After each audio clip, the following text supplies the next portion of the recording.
actually, on that first trip as well, something else that I probably shouldn't have been allowed to do was go to Chernobyl. Yeah. So Chernobyl, I believe troops came through Belarus and there was some fighting going on in Chernobyl. Mm-hmm. I think the whole world got concerned at that point if any sort of radiation leaked. But Chernobyl, as it stands, the troops backed out and it's completely covered in mines. Very, very difficult to go to Chernobyl. Basically, as a tourist or as like a idiot like myself, should really probably not be allowed in a place like that. Mm-hmm. But we were able to get there. We passed like 4 security checkpoints. It took 2 attempts.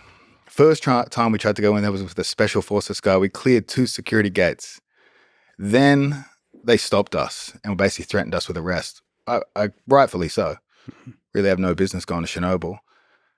We made a connection. I won't say who this connection was, but he had heard about what I had done sort of with a charity event and opened some doors for us to be able to go to Chernobyl. So we got to see Chernobyl. We had some filming restrictions there just because it was a crazy military sort of conflict at one point, and we got to actually see Chernobyl. Chernobyl has always been a dream of mine to see because it's just such an interesting place. And to see it under these conditions, very, very strange. Yeah, what was that like? So there's no civilians there now. It's just completely empty. I guess it's kind of like the fantasy you have. I imagine people go on tours of Chernobyl back in the tourist days when it was a tourist spot, and it would be busy, full of tourists.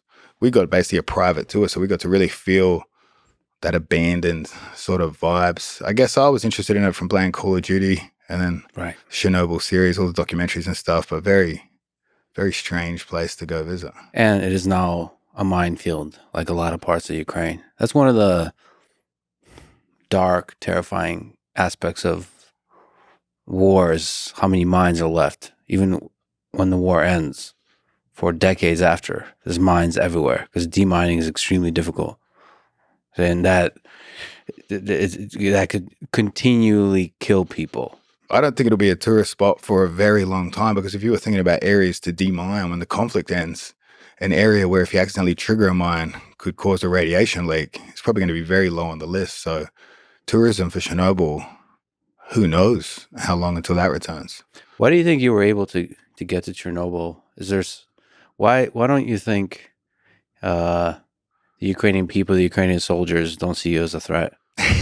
Maybe they were hoping I did step on a mine. Maybe my jokes didn't go too well there. So your connection was actually Putin. He was trying to get rid of you. Putin, yeah.